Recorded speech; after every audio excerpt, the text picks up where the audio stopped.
Hi, friends. Lauren here. This week, we have an encore presentation from season 1 with Lisa Rice, and we are interviewing Dr. Michael Greger about his latest book, How Not to Age. There are 11 pathways for aging in your body's cells, and we can avoid all of them. And if you are familiar with Dr. Greger, you're not going to want to miss this because it's like you've never heard him before. We actually get him to open up about his personal life. So stay tuned for that. And feel free to drop me a line at lauren@agelikeabadassmother.com. And I'll be back next week with a brand new episode. And if you're enjoying the podcast, please share with a friend. Thanks, guys. I'm Lauren. And I'm Lisa. And we're flipping the script about growing older. Our guests have been influencers since before that was even a thing. Welcome to the Anti-Aging podcast. Welcome to Age Like a Badass Mother. Today's guest, Dr. Michael Greger, is a badass in the world of nutrition and lifestyle medicine. He is a graduate of Cornell and Tufts University School of Medicine and a founding member and fellow of the American College of Lifestyle Medicine. He is a physician and sought-after speaker, has presented at the Conference on World Affairs and the World Bank, an acclaimed author. His books, How Not to Die Cookbook, and How Not to Diet, became instant New York Times bestsellers. More than 1 million copies of How Not to Die have been sold.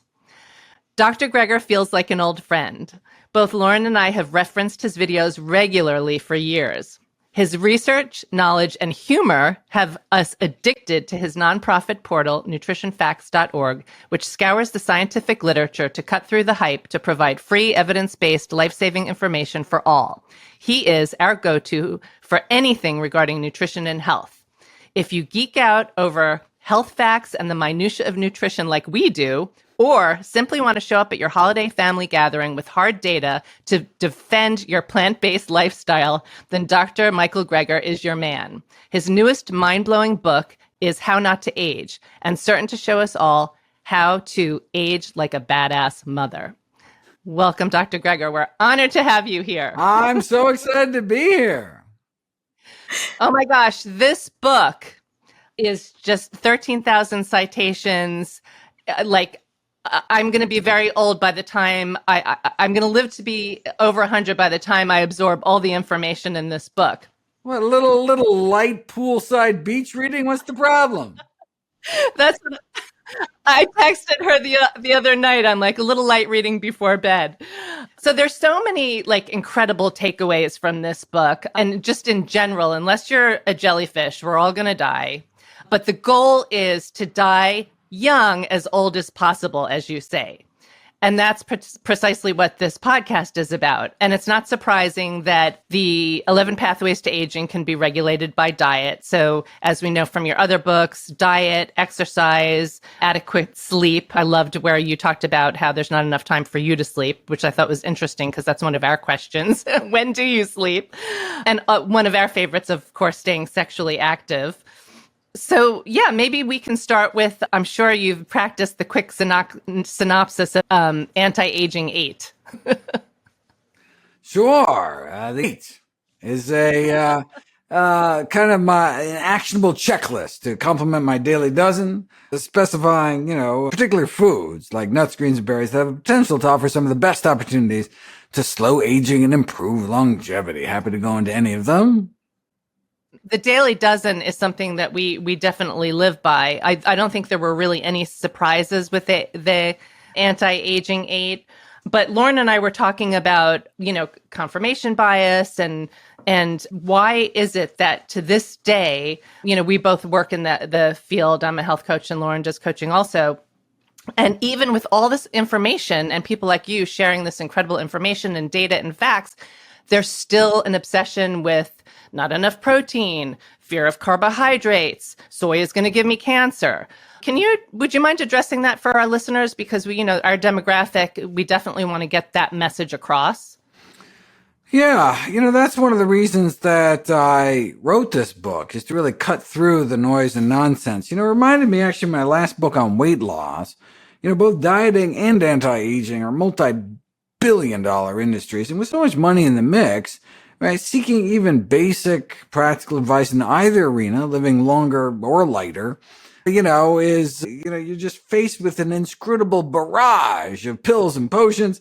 I mean, look, even as a physician with the luxury of wading neck deep through the medical literature, it's been a challenge to tease out facts from farce. And look, if it took me 3 years to sift through the science, then I'm afraid the casual observer would just have, no chance. But of course, the more difficult it was, the more valuable I knew it could be to people. And the good news is we have tremendous power over our health and destiny, longevity. The vast majority of premature death and disability is preventable with a healthy enough diet and lifestyle. Okay, so let's talk about the diet and lifestyle for a minute. So maybe we don't have to wade deep into every, all 8 and the daily dozen. People can kind of look that up for themselves. You've talked about it a lot. But there are some things that are standouts. Beans, nuts. Love it. Can you talk about the things that are the standouts? The leafy greens, the strawberries, mushrooms. Yeah. In terms of anti-aging foods, according to the Global Burden of Disease Study, the largest systemic analysis of risk factors in human history, the largest life expectancy gains will be made by eating more legumes, which are beans, split peas, chickpeas, and lentils. So if there's one thing we should boost in our diet, it's beans or lentil soup or hummus. This is presumed to be because they're the most concentrated source of prebiotics like fiber and resistant starch, which feed the probiotic good bacteria in our gut like lactobacillus and acidophilus to make beneficial postbiotics like butyrate and acetate, which can reduce inflammation, boost immunity, and improve muscle strength in frail individuals. So legumes rule the roost on kind of a per serving basis, though on an ounce per ounce basis, nuts are actually associated with the lowest risk of premature death compared to any other food group. So I recommend a palmful of walnuts a day. Dark green leafies make it into my anti-aging 8 as the vegetable most associated with a longer lifespan. The nitrates in greens can improve age-related declines in muscle and artery function, slow our metabolic rate. And the sulforaphane in cruciferous vegetables like broccoli can improve immune function, boost the detox enzymes in our liver and airways. Berries are in their place as the fruit most associated with a longer lifespan. I talked about the benefits of alma, which is dried Indian gooseberry powder, and the bright, colorful anthocyanin pigments in berries thought to account for their benefits for cognitive function, eyesight, inflammation, blood sugar, artery control, artery function, cholesterol.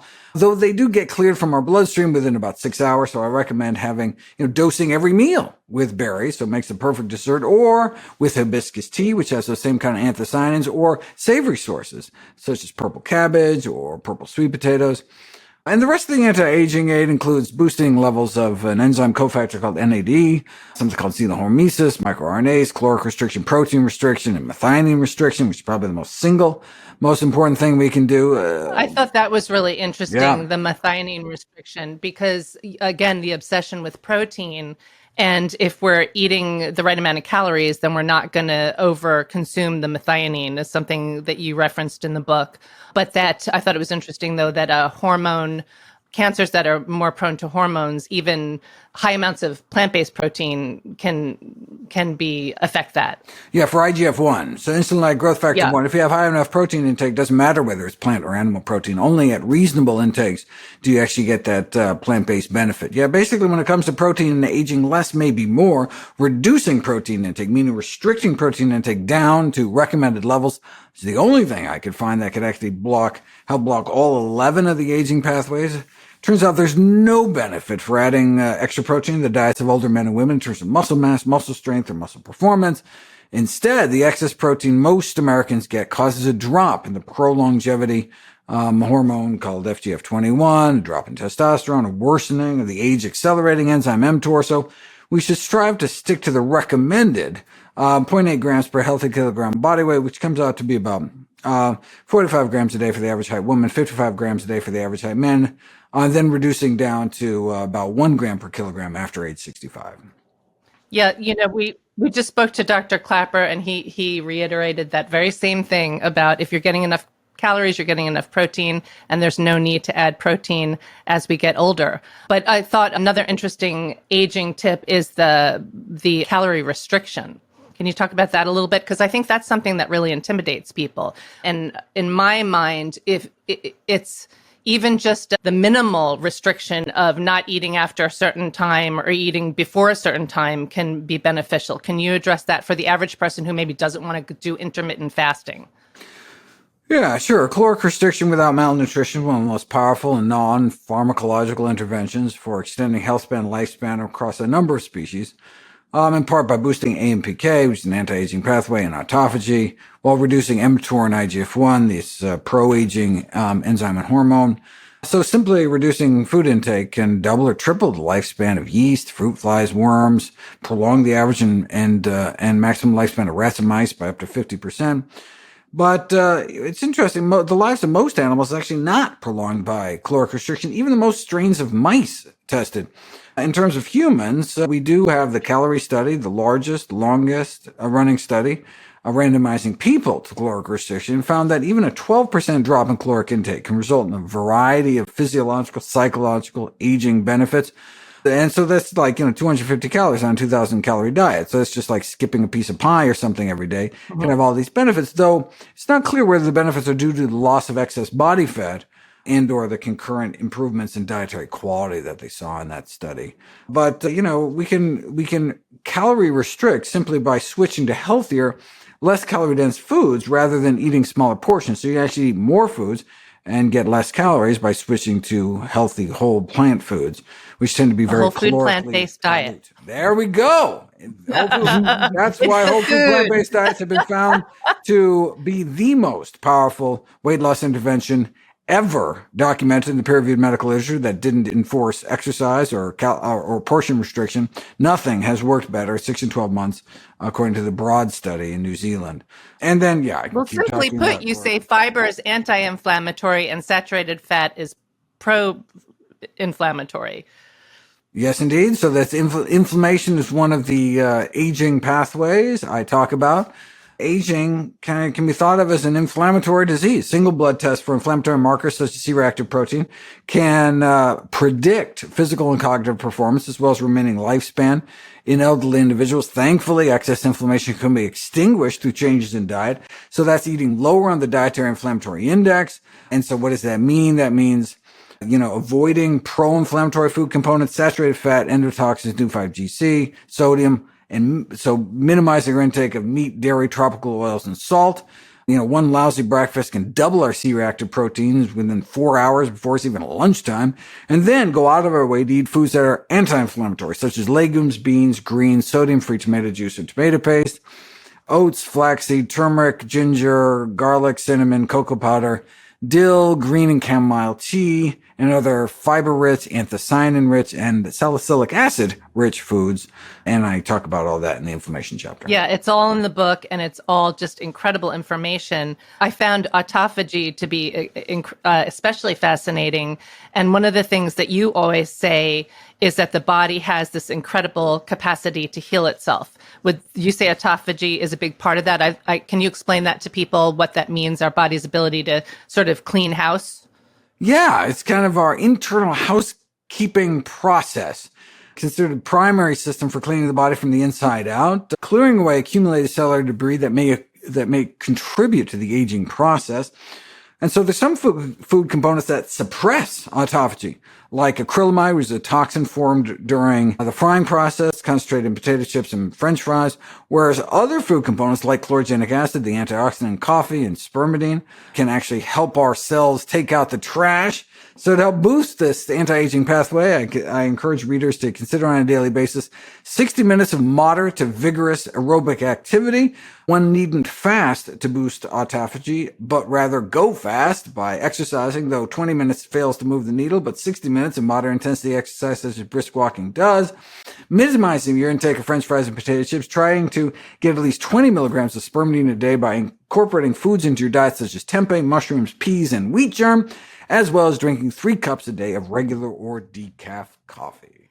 Do you really walk 14 miles a day on your treadmill? Not when I'm on interviews that don't. I'm actually on my treadmill now, but I've got complaints that make people seasick.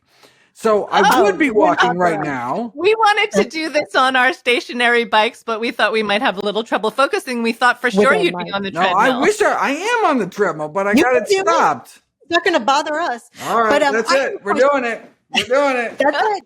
Oh, here we go. You got Yay. it. Ridiculous. I can't see it. Yay. Yeah, no, This is what no. we hoped for. This man, Dr. Gregor, walks 14 miles a day at a very slow pace, Right. just on, while he's interviewing, while he's working. You can't see it, but he's going to start right here. All right, let's do this. I have a question about nuts, going back to nuts, because I did the Prevent and Reverse Heart Disease and program for 6 years and actually reversed my heart disease. And I didn't eat any nuts. Thank you. I didn't eat any nuts for 6 years, but now that I have proof that I have reversed disease, I feel like I want to have nuts, and I use them in the form of, because I feel like I want to have it because it will help me stick to this lifestyle. I want some damn fat in my life. And the way I use the nuts is I make a nut or a seed sauce to put over my green leafy vegetables and all that. Is that okay, or is there a problem with breaking it? Yeah? Do it. Yay. Whole food sources of fat. Nut seeds, nut butter seed, butters, and avocados. Do it. Okay, Do it. I just wanted to make sure breaking it up in the Vitamix, like breaking the cell walls, wasn't a problem with that. Well, I mean, it's better to eat whole, but better to eat blended than none.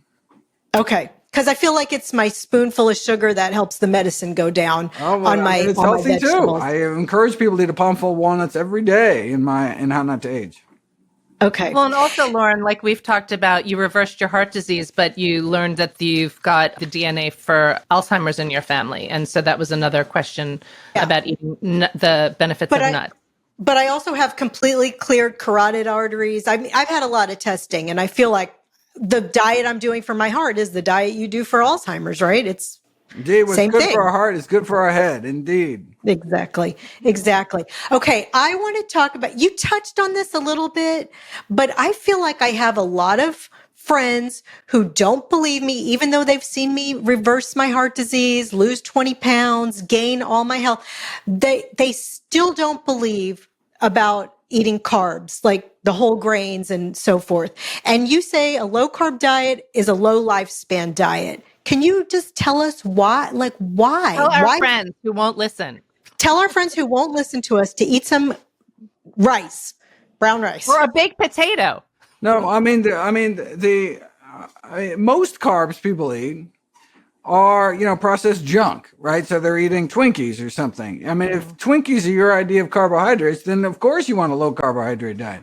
But what they're missing is the fact that there are healthy sources. In fact, some of the healthiest foods, such as legumes, whole grains, fruits, they are, packed with carbohydrates, but they're healthy for you. In fact, every single blue zone centers their diets around whole plant foods. And so can we ask you a couple of questions, like a little bit personal, not personal. Let's do it. But just how. No, whip it out. I'm an open book. Ooh, we're getting the sassy version today. How much sleep do you get? I'm on the road now, 100 cities, 6 months. So it's really difficult. Time zones change every day. I try to get as much as I can on the road, but it's tough because, most of the talks are in the evenings. And so it's like an hour talk, half-hour questions, and 3 hours of book signing. And so I get to bed super late. And then if I'm flying from Denmark to the West Coast, I'm like 9 hours off, it's just nasty. But when I'm home, I really do try to take care of myself and get at least 7 hours a night. What? Okay, at least 7 hours a night. So you're definitely not getting that. All right. So who's your best friend? What's your best friend's name? Is it like a long-term childhood person? Oh my God. Probably Jen Hawk, Dr. Jen Hawk. I've heard you speak about her before. She works with you, right? We've done like podcasts together. Okay. Is she somebody you've known since childhood or? No. She just since the pandemic. Oh, by the way, don't listen to anything she has to say about the pandemic. She's a nut when it comes to, crazy COVID conspiracy theories. So just because I have tremendous respect for her doesn't mean she's completely 100% wrong when it comes to her beliefs about the pandemic. So I love that. We can be friends and disagree. Exactly. Right. We can be friends and disagree. Right. Do you just have like a work relationship or do you guys do anything fun together? Oh, well, we used to have a romantic relationship, Oh, but now we are just canine co-parents. gotcha. Okay, so she's like a partner for you She as was. well. Yes. She was, but now she's still your best. I love that she's still your best friend. Oh, I'm friends with all my exes. Aw, that's, I love, you know speaking what? of That's canine lovely. co-parenting, I love the pictures of your canine companions on Instagram Aw. and just laughed out loud when I was reading about the benefits of having a dog and how their heart rate goes down. Oh my God. Wasn't that the sweetest thing ever? Yes. What are your dogs' names? Oh God! Unfortunately, we just lost two of our babies. We lost Molly and no. Mo in 1 month. I mean, they were both very old, but I'm so sorry. so we're only down to 3 dogs, 2 rabbits, 2 guinea pigs, and so we have Lucy, Peaches, and Princess are our 3 remaining dogs. Oh, I'm so sorry. That's so hard. Yeah, that was. And you're 51 years old now? I am indeed. And can you share with us, like, through this research and the book, there were some surprising things for us. What are some of the surprising things for you? Like, was the physidine and strawberries or the things you learned about mushrooms, has that like influenced your dietary choices or lifestyle choices at all? Oh my God, absolutely. I mean, I learned as much, writing the book as people get reading the book. I mean, I wasn't taught most of this stuff in medical school. In fact, entire fields of science, like the microRNAs, weren't even discovered before I graduated from medical school, right? Challenging the central dogma of biology. So it was not the biggest surprise for me. The exercise thing totally didn't turn out the way I thought. The sleep chapter, red wine, resveratrol, NAD supplements, vitamin D, fish, protein restriction, microRNAs. I mean, the list goes on and on. In terms of what I've changed in my own diet, now I've included papali, this long pepper, this spice you can get at Middle Eastern spice stores, which has piperlongumine, a purported senolytic compound. I'm eating more strawberries than I ever have. Fresh, frozen, or freeze-dried. Wheat germ every day. I mean, wheat germ, cardamom, a sirtuin activating compound. I mix that with my cocoa powder. I'm making sure I eat cocoa powder every day. Also, do you eat mushrooms every day? Also eating more mushrooms every day. In fact, I started growing oyster mushrooms. You can sprout like broccoli sprouts. You can grow you oyster get the mushrooms. block. It's so cool. And I also started eating a lot more tempeh. Oh yeah, I love for it. the ergothionine For in the mushroom. ergothioneine and the spermidine, both. Spermidine, yes, spermidine. Pro longevity vitamins. Oh wow, that's good. Can you talk about a little bit about the soy myth too? Because I feel like that's another thing that my friends get caught up on. Like, I can't eat soy. Why is soy good for you? Organic soy. Yeah, that for some reason that's just soy is so misunderstood. People don't understand. So there's this thought, well, oh my God, they have phytoestrogens, so they might have estrogenic effects. People don't understand there's actually 2 types of estrogen receptors in the body, alpha and beta. The phytoestrogens in soy bind to the beta receptors. Our own estrogen receptors bind preferentially to the alpha receptors. So the effect of soy on different tissues depends on the ratio of alpha to beta. So, estrogen has positive effects on some tissues, but negative effects on others. So, for example, estrogen is good for the bones, bad for the breast. So ideally, we'd have some kind of selective estrogen receptor modulator to have estrogenic effects in some tissues, but anti-estrogenic effects in others. And that's exactly what soy phytoestrogens are. Soy appears to lower breast cancer risk. That's an anti-estrogenic effect. At the same time, reducing menopausal hot flashes. That's a pro-estrogenic effect. So with soy, you get the best of both worlds. So we should eat legumes, soy or other beans, chickpeas or lentils every day. That's such good news for me. I love soy. I love it. That's my favorite thing. And my dog too. Anecdotally, some of the longest living people, soy is just a part of their staple diet. Oh, isn't soy it? was the primary protein source of the Okinawan Japanese, but the second longest living population in the world, second only to the California Adventist vegetarians in Loma Linda, California. One of the things that we really fight against with this podcast is that you address is like the pills and potions that are sold to us, these anti-aging pills and potions. And one of the surprising things I read in your book too is protecting our skin and emollient skin application. Oh, wasn't that cool? Yeah. Really cool. Can you just touch on that for a sec? That was just that. Oh, that's another thing that I've totally changed in my life. Now I'm applying emollient skin lotion every day. Greasing up. I am greasing up. Yeah, no, Greasing exactly. So in addition to avoiding the pro-inflammatory food components, avoiding, and going out of the way to eat anti-inflammatory food components, we can also apply an emollient skin lotion, which originally was shown to decrease inflammation in hairless mice. And then they finally did a randomized controlled trial of elderly men and women and found you can significantly reduce systematic markers of inflammation by applying a daily emollient skin lotion. And the thought is that our skin barrier breaks down as we get older, and so it allows in all sorts of external nasties that kind of inflame our immune system. And so, by fortifying the outer layer of our skin by applying emollients, that's why we can get a decrease in inflammation, which plays a critical role in the aging process. What skincare product do you like? Oh, so I use the one that's used in the study just because that's the one that's been shown to actually help. But any should. So theoretically, any Can you should say work. which one it is? Oh, I forget the brand name. But it's in the study. Would you say to look for, just like you would in your packaged food, the one with the least amount of ingredients and recognizable ingredients? What would be your tip for people listening who want to keep their skin? I would tell people to get the cheapest one because then they can spend more money on kale. I love it. Oh my gosh, that's great. Oh man. So you have no spoil. I encourage people to get fragrance-free products. I have a video about some of the fragrances that are added to various household products and cosmetic products can actually be harmful. Okay. How did you find your way to being vegan or whole food plant-based? Oh, it's my grandma. It all goes back to my grandma. I was just a kid when my grandma was sent home in a wheelchair, basically to die. She had diagnosed with end-stage heart disease, confined in a wheelchair, crushing chest pain. Her life was over at age 65. But then she heard about this guy, Nathan Pritikin, one of our early lifestyle medicine pioneers. And what happened next is actually detailed in Pritikin's biography. It talks about Frances Greger, my grandmother. They wheeled her in and she walked out. Though she was given a medical death sentence at age 65, thanks to a healthy diet, was able to enjoy another 31 years on this planet until age 96 to continue to enjoy her 6 grandkids, including me. So that's why I went into medicine.